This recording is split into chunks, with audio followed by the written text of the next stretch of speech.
Honours চতুর্থ বর্ষের সুপ্রিয় শিক্ষার্থীবৃন্দ, আমি হাসিনা খাতুন, সহযোগী অধ্যাপক, ইসলামের ইতিহাস ও সংস্কৃতি বিভাগ, অনলাইন ক্লাসে তোমাদের স্বাগত জানাই। কেমন আছো তোমরা? নিশ্চয়ই ভালো আছো, সুস্থ আছো।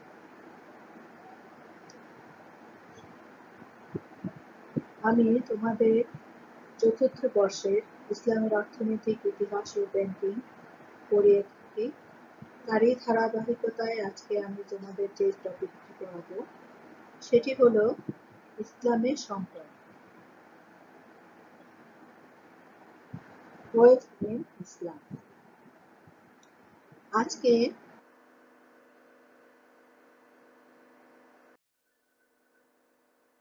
হচ্ছে সম্পদ কি, ইসলামের সম্পদ কি, একটি হচ্ছে সম্পদ কি আর একটি হচ্ছে ইসলামের সম্পদ কি। পার্থক্যটা তোমরা একটু বুঝো। ইসলামের সম্পদ আহরণের নীতিমালা কি এবং সম্পদের বন্টনের নীতি কেমন, এবং যা জানতে পারবো সেটি হচ্ছে ইসলামের সম্পদের মালিকানার ধারণা।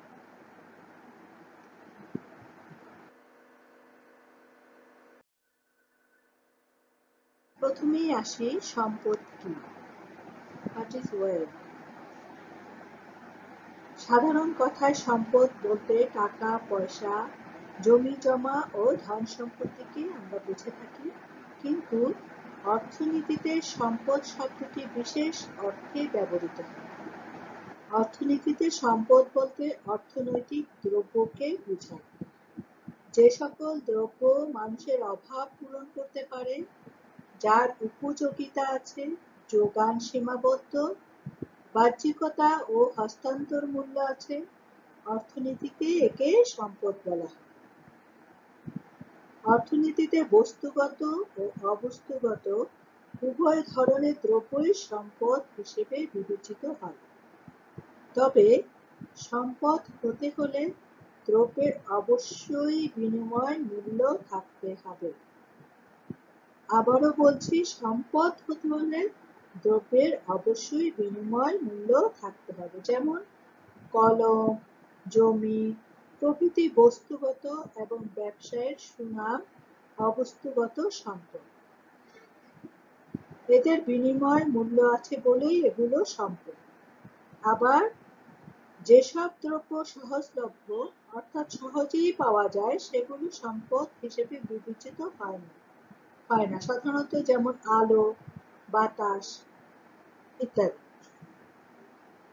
এর উপযোগিতা আছে, কিন্তু চাহিদার তুলনায় এগুলোর যোগান অসীম এবং এদের জন্য কোনো মূল্য প্রদান করতে হয় না বলে এসব সম্পদ নয়। এক কথায় বিনিময় মূল্য আছে এমন সব দ্রব্যকে অর্থনীতিতে সম্পদ বলা হয়। অধ্যাপক মার্শালের মতে, মানুষের প্রতিভা ও কর্মদক্ষতা প্রভৃতি যা হস্তান্তরযোগ্য নয়, কিন্তু এর দ্বারা মানুষ জীবিকা অর্জন করতে পারে, তাকে নিজস্ব সম্পদ বলা যেতে পারে। এক কথায় মানুষ যা অর্জন করে তাই সম্পদ। এরপর রয়েছে ইসলামের সম্পদ কি। হোয়াট ইজ ওয়েলথ ইন ইসলাম?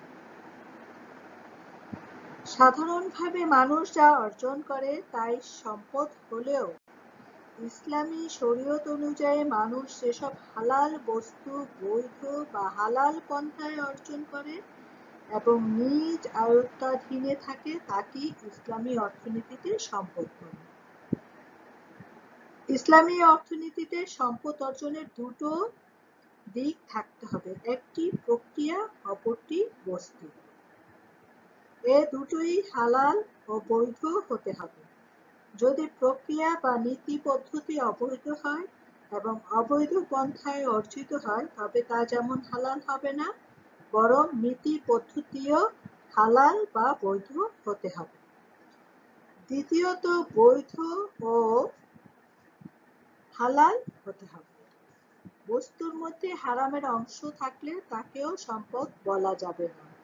যেমন শরীয়ত ঘোষিত হারাম পশু শূকরের মাংস যদি বৈধ প্রক্রিয়াতে ক্রয় বা অর্জন করা হোক না কেন, তা বৈধ বা হালাল হবে না, এবং ইসলামের দৃষ্টিতে এটি সম্পদ বলে পরিগণিত হবে না, যদিও ইসলামী রাষ্ট্রের অমুসলিম নাগরিকের বেলায় তা সম্পদ হিসেবে গণ্য।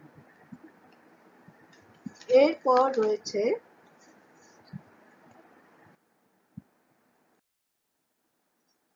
ইসলামে সম্পদ আহরণ, অ্যাকুইজিশন অফ ওয়েলথ ইন ইসলাম।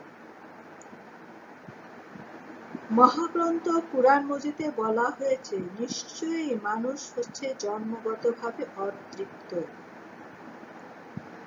মানুষ অসংখ্য কামনা, বাসনা ও আশা আকাঙ্ক্ষা সহ জন্মগ্রহণ করে।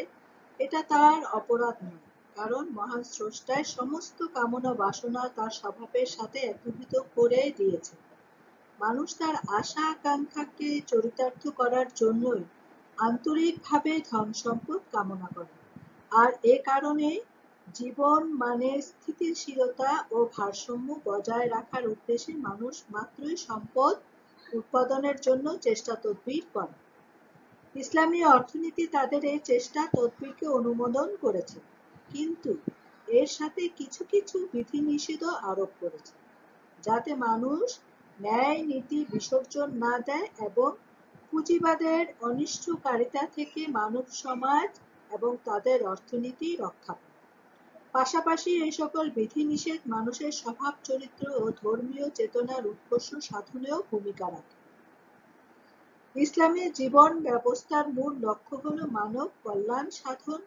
এ কারণে ইসলাম বৈধ ও হালালভাবে সম্পদ আহরণ ও উপার্জনের প্রতি গুরুত্ব আরোপ করেছে। আল কুরআনে বলা হয়েছে, হে লোক সকল, পৃথিবীতে যেসব হালাল ও প্রীতিকর বস্তু আছে তোমরা তার মধ্যে হতে আহার করো। ইসলাম মানুষকে অর্থ উপার্জনের পুরোপুরি স্বাধীনতা দিয়ে সম্পদ উৎপাদনের বিভিন্ন পথ নির্দেশ করেছে, যাতে তার সম্পদ উৎপাদন করে নিজেদের কাজে লাগায় এবং অন্যদেরকেও তা থেকে উপকৃত হওয়ার সুযোগ দেয়। তাই সম্পদ আহরণ নীতি যাতে শোষণ ও নির্যাতনমূলক না হয়, এ ব্যাপারে ইসলাম সম্পদ আহরণ নীতি অত্যন্ত সুষ্ঠু এবং এর মধ্যে সবারই কল্যাণ নিহিত। আল কুরআন মানুষকে সম্পদ আহরণ ও উৎপাদনের সুস্পষ্ট নির্দেশ দিয়েছে। ইসলাম বিভিন্ন উৎস থেকে ধন সম্পদ আহরণের সময় কিছু বিধি নিষেধ ও নীতিমালা মেনে চলতে হবে। যেমন আমরা কি কি থেকে ধন সম্পদ আহরণ করতে পারি, যেমন ভূমি, জীবজন্তু, হাঁস, মুরগি, মৌমাছি, রেশম কীট পালন, বন জঙ্গল, কৃষিকাজ ও উদ্যান রচনা, খনিজ সম্পদ, সমুদ্র সম্পদ, গ্যাস, বিদ্যুৎ, বায়ু, বৃষ্টি ইত্যাদি, শিল্প, পরিবহন, যানবাহন, ব্যবসা বাণিজ্য, শ্রম, মূলধন, উত্তরাধিকার, গাড়িমা বা যুদ্ধলব্ধ সম্পদ। এখন আমরা দেখি ১ নম্বর, যে ভূমি থেকে আমরা কিভাবে সম্পদ আহরণ করতে পারি। সেটি হচ্ছে মানুষের বেঁচে থাকার জন্য খাদ্যের চাহিদা ও প্রয়োজন প্রথম। ভূমি থেকেই খাদ্য উৎপাদিত হয়, এ কারণে ভূমি একটি গুরুত্বপূর্ণ সম্পদ হিসেবে বিবেচিত হয়। আল কুরআনে খাদ্য উৎপাদনের জন্য ভূমি কর্ষণ ও সর্বোচ্চ ব্যবহারের নির্দেশ দিয়েছে। ভূমি যাতে অনাবাদে না থাকে তা দেখার দায়িত্ব রাষ্ট্রের। কেউ ৩ বছরের অধিক সময় ভূমি অকর্ষিত অবস্থায় ফেলে রাখলে রাষ্ট্র ওই ভূমি সকল উৎপাদনের জন্য অন্যের মধ্যে বিতরণ করতে পারবে। পতিত অনাবাদী ভূমি রাষ্ট্রের অনুমতি গ্রহণ করে চাষ করতে পারবে। বিজিত অঞ্চলের ভূমি রাষ্ট্র সৈন্যদের মধ্যে বণ্টন করে দিতে পারবে। ভূমি চাষ ও উৎপাদন বৃদ্ধির জন্য রাষ্ট্র কৃষকের মধ্যে কৃষি ঋণ ও উন্নত বীজ বিতরণ করবে এবং চাষাবাদের সুবিধার জন্য কূপ ও খাল খনন করবে। ইসলামী আইন মোতাবেক ভূমির মালিকানা উত্তরাধিকার ও খরিদ সূত্রে নির্ধারিত হবে। ভূমির মধ্যে আল্লাহ মানুষের অর্থনৈতিক জীবনের যে আসবাব সামগ্রী রেখে দিয়েছেন তার উল্লেখ করতে গিয়ে কুরআনে বলেছে, নিশ্চয়ই আমি ভূমির মধ্যে তোমাদের বসবাস করিয়েছি এবং এর মধ্যে তোমাদের জীবিকাও সৃষ্টি করেছি। এরপর দ্বিতীয় যেটি আছে সেটি হচ্ছে জীবজন্তু। জীবজন্তু কিন্তু একটি সম্পদ। বিভিন্ন পন্থায় এই সম্পদ আহরণ করা যেতে পারে। যেমন ধরো শিকার। শিকার হলো সম্পদ আহরণের একটি প্রাচীনতম মাধ্যম। জলস্থলের জীবজন্তু শিকার করে যে অর্থনৈতিক স্বাচ্ছন্দ্যের সৃষ্টি হয় তা কুরআন শরীফে পরিষ্কার ভাষায় উল্লেখ করা হয়েছে। সামুদ্রিক শিকার প্রসঙ্গে কুরআনে বলে, দরিয়ায় শিকার করা ও তা ভক্ষণ করা তোমাদের জন্য হালাল করা হয়েছে, তোমাদের ও মুসাফিরদের উপকারের জন্য। আর স্থলের শিকার সম্পর্কে কুরআনে নির্দেশ হলো, তবে ইহরাম সমাপ্ত করার পর শিকার করতে পারবে। স্থলভাগের শিকার বন জঙ্গলে পাওয়া যায়, আর পানির শিকার নদী ও সমুদ্রে। শিকার অবশ্যই শরীয়ত সম্মত হতে হবে। আরেকটি রয়েছে পশুপালন। সম্পদ উৎপাদনের উদ্দেশ্যে মানুষ পশুপালন করে। পশুর গোশত, হাড়, পশম, দুধ ইত্যাদি থেকে মানুষ উপকৃত হয়। আবার হাল চাষ ও পরিবহনের কাজেও তা ব্যবহৃত হয়। অবশ্যই ইসলামে হালাল পশু প্রতিপালনের কথা বলা হয়েছে। পশুর উপর যাকাতের বিধানও রয়েছে। অতএব এগুলো থেকে উপকৃত হওয়া এবং সম্পদ উৎপাদন করা মানুষের কর্তব্য। গৃহপালিত জীবজন্তুর বংশ বিস্তারের জন্য তৎপর থাকতে হবে। এরপরে ৩ নম্বর রয়েছে হাঁস, মুরগি, মৌমাছি ও রেশম কীট পালন। বিশ্বের একটি বিরাট অংশ কীট পতঙ্গ ও পাখালির অধিকারে রয়েছে, সুতরাং এগুলো থেকে সম্পদ আহরণ করা যেতে পারে। আল কুরআন ও হাদিসে এগুলো প্রতিপালন করে জীবিকা নির্বাহের প্রতি গুরুত্ব আরোপ করা হয়েছে। স্বল্প পুঁজির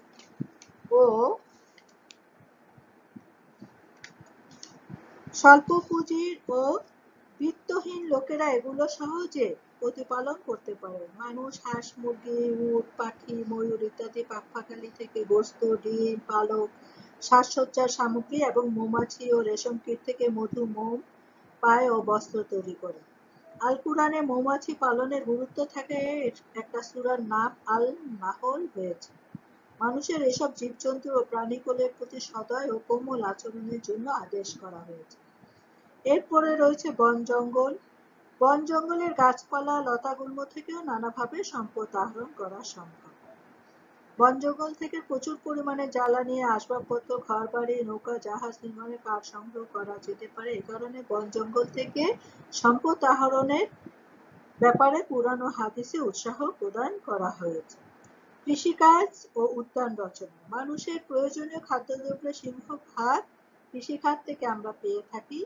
কৃষিকাজ ও উদ্যান রচনা অত্যন্ত লাভজনক বলে অর্থনীতিতে এর গুরুত্ব অপরিসীম। আল কুরআন কৃষিকাজের উপর গুরুত্ব আরোপ করেছে। এজন্য কৃষি ব্যবস্থাকে সুষ্ঠু ও ত্রুটিমুক্ত করে উন্নত প্রণালীতে কৃষিকাজ সম্পাদন করা উচিত। কৃষিকাজ দ্বারা ধান, গম, যব, ভুট্টা ইত্যাদি খাদ্যশস্য, পাট, তুলা, রাবার প্রভৃতি অর্থকরী ফসল এবং মানবদেহের পুষ্টির জন্য নানাবিধ ফলমূল, শাক-সবজি ইত্যাদি উৎপাদিত হয়। মূলত মানুষ ও গৃহপালিত পশুর খাদ্যের মূল উৎসই কৃষি। মহানবী সাল্লাল্লাহু আলাইহি সাল্লাম হাদিসে বলেছেন যে, যে মুসলমান কৃষিকাজ করবে, ফসল ফলাবে, বৃক্ষরোপণ করবে এবং কোনো পাখি, মানুষ কিংবা জন্তু এগুলো থেকে কিছু পেলে তা তার জন্য দান স্বরূপ গণ্য হবে। এরপরে রয়েছে খনিজ সম্পদ। ভূপৃষ্ঠের সীমাহীন উপাদান সামগ্রী ও কাঁচামাল ছাড়াও ভূগর্ভের অপরিসীম সম্পদ থেকেও মানুষ উপকৃত হতে পারে। মানব সভ্যতার স্থিতি ও প্রগতির পথে এর ভূমিকা বিস্ময়কর। জমিনের ভেতর থেকে হীরা, জহরত, লৌহ এবং অন্যান্য খনিজ সম্পদ আহরণের উল্লেখ কুরআন শরীফে পাওয়া যায় এবং স্বয়ং মহানবী সাল্লাল্লাহু আলাইহি ওয়াসাল্লাম এ ব্যাপারে উৎসাহিত করেছেন। যেমন তিনি বলেছেন, তোমরা জমিনের গুপ্ত পুঁজিতে রুজির সন্ধান করো। লৌহ, তাম্র, পিতল, ইস্পাত, স্বর্ণ, রৌপ্য, হীরা, মাণিক্য, পেট্রোল, কেরোসিন ইত্যাদি খনিজ সম্পদ যেমন সভ্যতার বিকাশে অবদান রেখেছে, তেমনি ক্যালসিয়াম, সোডিয়াম, ফসফরাস, গন্ধক, গন্ধক, পটাশিয়াম, ম্যাগনেসিয়াম, আয়োডিন প্রভৃতি খনিজ পদার্থ মানুষের স্বাস্থ্য রক্ষার পক্ষে অপরিহার্য। এরপরে রয়েছে সমুদ্র সম্পদ। বিশাল অবারিত সমুদ্র থেকে মানুষ মণি, মুক্তা, খনিজ, উদ্ভিদ ও প্রাণীজ সম্পদ আহরণ করতে পারে। সমুদ্রকে এই সম্ভাবনার দিকে ইঙ্গিত করে আল্লাহ তাআলা বলেন, সমুদ্রকে তোমাদের জন্য বাধ্য ও অধীন বশীভূত করে রাখা হয়েছে, যেন তা হতে তোমরা টাটকা মাংস, মাছ এবং রত্নাবলী প্রভৃতি অলংকার ও ধাতব দ্রব্য আহরণ করতে পারো। এরপরে রয়েছে গ্যাস, বিদ্যুৎ, বায়ু, বৃষ্টি ইত্যাদি। গ্যাস, বিদ্যুৎ, বায়ু, তরঙ্গ, বৃষ্টি ইত্যাদি আল্লাহর প্রদত্ত অবদানগুলোর মানুষের প্রয়োজনীয় সম্পদ উৎপাদনের কাজে অপরিহার্য। কুরআনের ভাষায় বিদ্যুৎ মানব জাতির আশা ভরসার প্রধান কেন্দ্র এবং অপূর্ব সম্ভাবনার উৎস বিশেষ। এর সদ্ব্যবহারে মানুষের যে বিরাট কল্যাণের সম্ভাবনা নিহিত হয়েছে এবং অপব্যবহারে যে বিশ্ব মানবতার ধ্বংস সাধিত হতে পারে, কুরআন মজিদে তার ইঙ্গিত রয়েছে। শিল্প। মানুষ জীব জন্তু, গাছপালা এবং জড় পদার্থের থেকে কাঁচামাল সংগ্রহ করে বেশিরভাগ ক্ষেত্রে সরাসরি কাজে না লাগিয়ে বিভিন্ন উপায়ে রূপান্তরিত করে তা কাজে লাগে। যেমন ভেড়া থেকে তারা পশম সংগ্রহ করে, অতঃপর সেই পশম থেকে বিভিন্ন ধরনের পোশাক বানায়।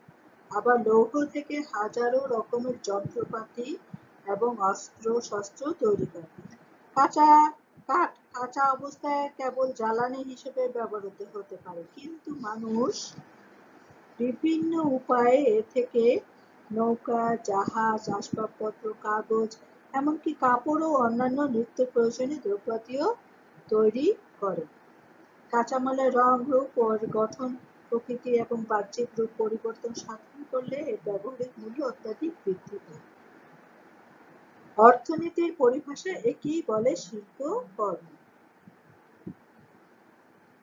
কুরআনে জাহাজ নির্মাণ, বর্ম তৈরি, মৃৎশিল্প, চামড়া শিল্প, রেশম শিল্প, অলংকার শিল্প, কার্পেট, আসবাব তৈরি শিল্প, জুতা তৈরি শিল্পের কথা উল্লেখ আছে। মহানবী সাল্লাল্লাহু আলাইহি সাল্লামের হাদিসে খেলনা শিল্পেরও উল্লেখ পাওয়া যায়।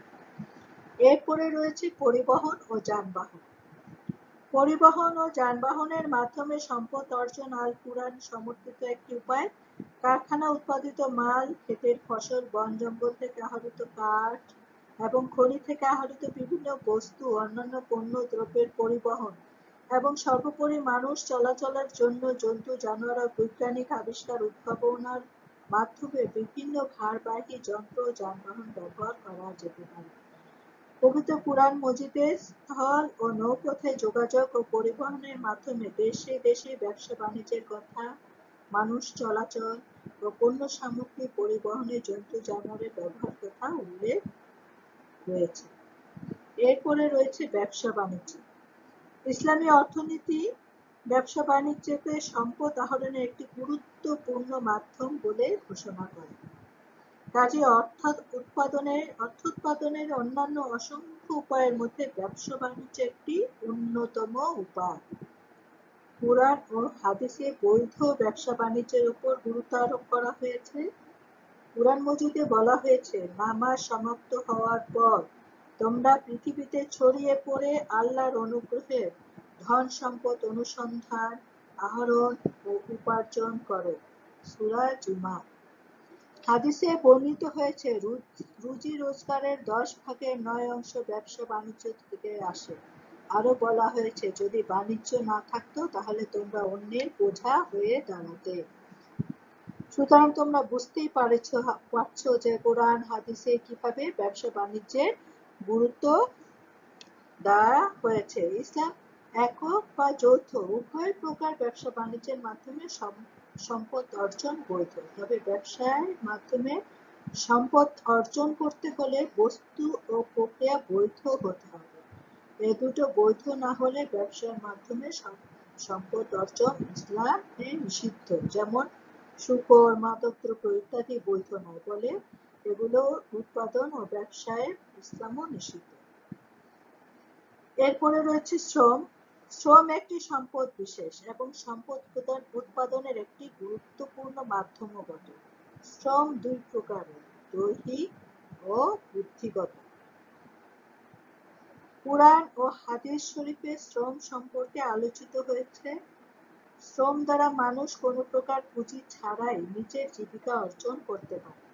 শ্রম মানুষের জীবনে সাফল্য নিয়ে আসে, আর শ্রমবিমুখ মানুষ দুঃখ কষ্টে পতিত হয়।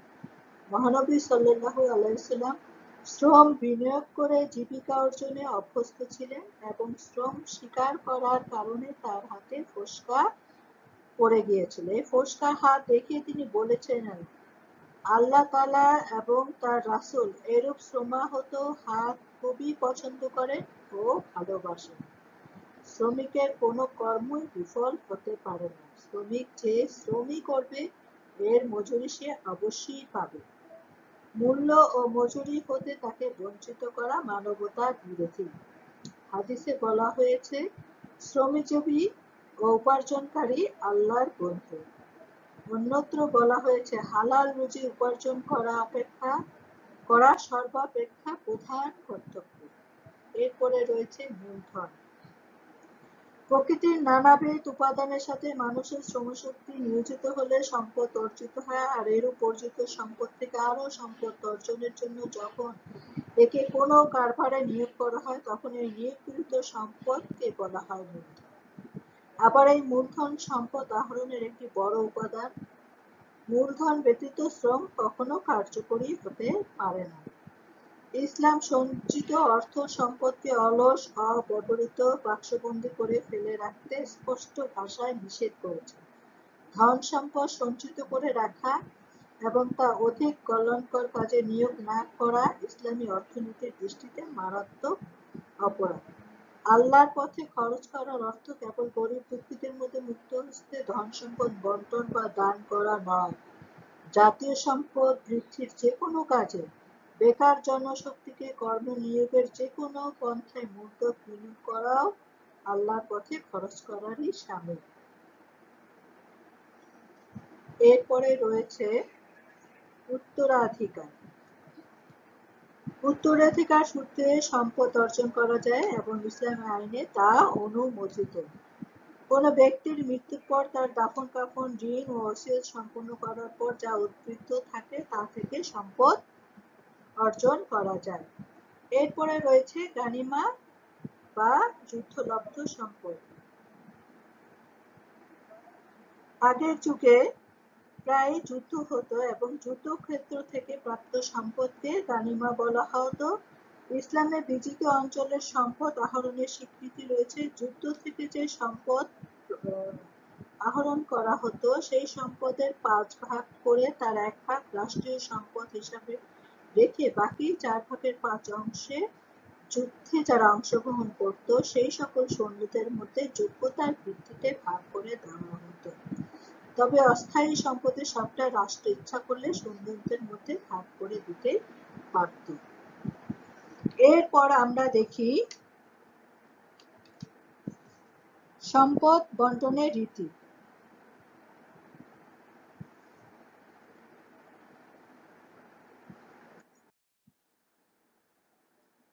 আয় ও সম্পদ সুষ্ঠুভাবে বন্টনের উপর নির্ভর করে একটি জাতি বা দেশের সমৃদ্ধি ও উন্নতি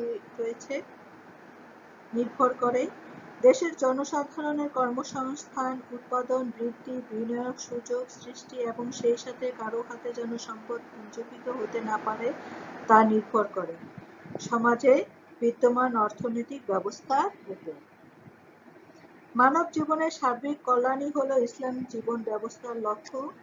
মহান আল্লাহ সম্পদ সৃষ্টি করেছেন মানুষের জন্য, তাই ইসলাম জীবনের বৈরাগ্য পরিহার করে বৈধ পন্থায় সম্পদ অর্জনের উপর গুরুত্ব আরোপ করা হয়েছে।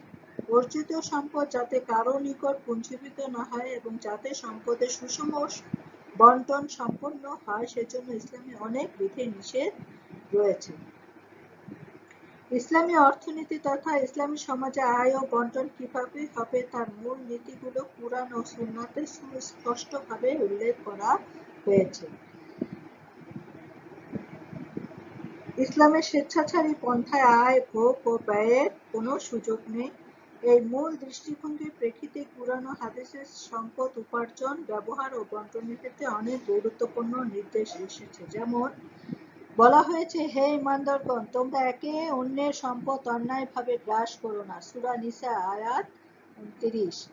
যারা স্বর্ণ রৌপ্য সঞ্চয় করে রাখে এবং আল্লাহর রাস্তায় ব্যয় করে না, তাদের কঠিন আযাবের সংবাদ দাও। সূরা তাওবা আয়াত 34। সম্পদ যেন কেবল তোমাদের ধনীদের মধ্যেই আবর্তিত না হয়। সূরা হাশর আয়াত 7। তাদের ধন সম্পদের মধ্যে প্রার্থী ও অভাবগ্রস্তদের অংশ নির্ধারিত রয়েছে। সূরা জারিয়া আয়াত 19। এর পাশাপাশি হাদিস শরীফেও নির্দেশ আছে, যেমন যারা অন্যকে ঠকায় ও অন্যের সাথে প্রতারণা করে তারা আমাদের মধ্যে নেই। বুখারী। এইভাবে সম্পদ আয়ের বন্টনের ব্যাপারে ইসলামী চিন্তাবিদরা নানাভাবে গবেষণা করেছে। পরবর্তীতে বিশেষ করে ইসলামী চিন্তাবিদগণ আল কুরআন ও হাদিসের আলোকে সম্পদ বন্টন বিষয়ে বিস্তৃত গবেষণা করেছেন। ইমাম আবু ইউসুফ তার অক্তাবুল খারাজ বইয়ে সম্পদ কিভাবে সমাজে বণ্টিত হয় তার পদ্ধতি, কর্ম, কৌশল সম্পর্কে বিশদভাবে আলোচনা করেছেন। এছাড়া ইমাম ইবনে তাইমিয়া তার বিখ্যাত গ্রন্থ আল হিজবা ফিল ইসলাম বইয়েও কিভাবে উপার্জন করবে, কর্মসংস্থান কিভাবে নিশ্চিত করা যায় এ বিষয়ে বিশদ আলোচনা করেছেন। ন্যায়ের প্রতিষ্ঠা ও অন্যায়ের বিলোপ সাধন। ইসলাম সর্বদাই সামাজিক সাম্য প্রতিষ্ঠায় ইনসাফের ভিত্তিতে ধন সম্পদ বন্টন, দরিদ্র শ্রেণীর হক আদায় এবং তাদের প্রতি মানবিক আচরণের পক্ষপাতী। অপরিমিত ব্যয়ের ব্যাপারে বলা হয়েছে, অতিরিক্ত ব্যয় বা অপচয়, বিলাস ব্যসন সামাজিক বৈষম্য সৃষ্টির অন্যতম কারণ। সৎ বা বৈধভাবে অর্জিত অর্থ ও বেহুদা ব্যয় করা নিষেধ। ইসলাম অতিরিক্ত খরচকারীকে যেমন পছন্দ করে না, তেমনি কৃপণ লোককেও পছন্দ করে না। সম্পদ অপচয় সম্পর্কে আল্লাহ তাআলা মানুষকে বারবার সাবধান করেছেন। সুদ। যে কোনো সমাজে আয় ও সম্পদ বন্টনে বৈষম্য সৃষ্টির ক্ষেত্রে সুদের ভূমিকা খুবই মারাত্মক।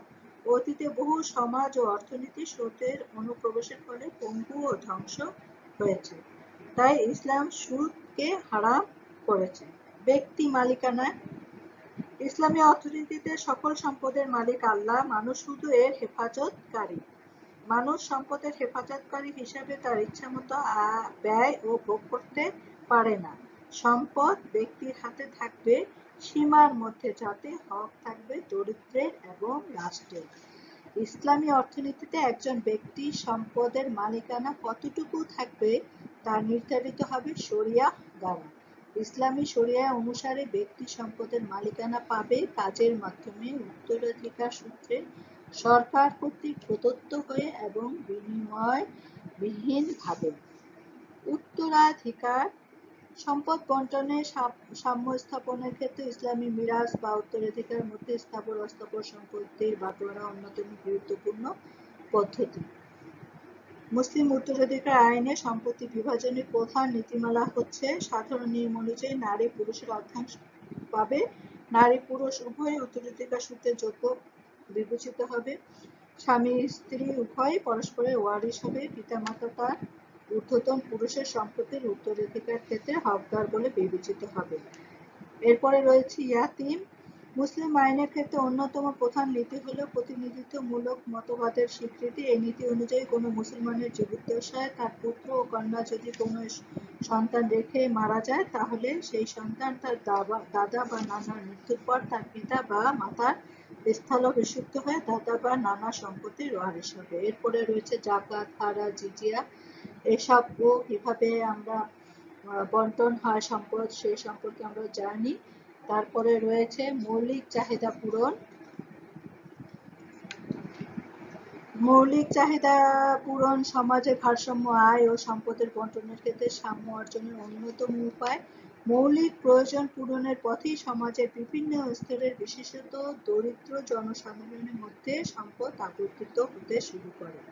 ফলে চাহিদা উৎপাদন ও যোগান, কর্মসংস্থান, আয় এবং পুনরায় চাহিদা বৃদ্ধির একটি কাঙ্ক্ষিত চক্রে আবর্তিত হতে থাকে। পরিণামে অর্থনীতি একটি স্থিতিশীল অবস্থার সৃষ্টি হয়।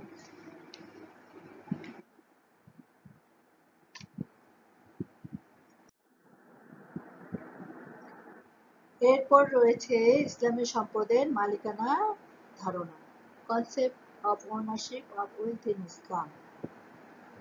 মানুষের অর্থনৈতিক জীবনের মৌলিক ভিত্তি তার আয় ও সম্পদের মালিকানার উপর নির্ভরশীল। ধন সম্পদের মালিকানা প্রশ্নটি অত্যন্ত জটিল ও গুরুত্বপূর্ণ। পুঁজিবাদী অর্থনীতিতে নিরঙ্কুশ ব্যক্তি মালিকানার কথা বলা হয়েছে।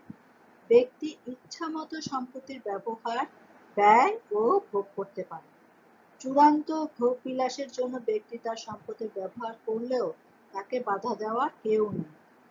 ব্যক্তি তার আত্মীয়-স্বজনকে বঞ্চিত করে তার সম্পদ যাকে ইচ্ছা তাকে দিয়ে যেতে পারে। মৃতের সম্পদের ওয়ারিশ তার স্ত্রী, পুত্র, কন্যা বা পরিবারের সবাই নয়, বরং ব্যক্তি যার নামে উইল করে যাবে বা যাকে নমিনি করে যাবে সম্পদ সেই পাবে। অপরদিকে সমাজতন্ত্রের সম্পদের উপর ব্যক্তির কোনো স্থায়ী মালিকানা ও উত্তরাধিকারের স্বীকৃতি নেই। ব্যক্তির মৃত্যুর পর তার ভোগকৃত সম্পদ পুনরায় রাষ্ট্রের মালিকানায় চলে যায়। তার স্ত্রী পরিজনেরা পুনরায় রাষ্ট্রের আনুকূল্য লাভের জন্য নতুন করে আবেদন জানাবে। এ ব্যবস্থা মানবতা বিরোধী। কিন্তু ইসলামে মালিকানার ধারণাটি পৃথিবীর মানব রচিত মতাদর্শের তুলনায় সম্পূর্ণ আলাদা ও অনন্য স্বাতন্ত্র্যের অধিকারী। মালিকানা সম্পর্কে ইসলামের মৌল ঘোষণা হল আল্লাহ নিরঙ্কুশ মালিকত্ব ও সার্বভৌমত্ব।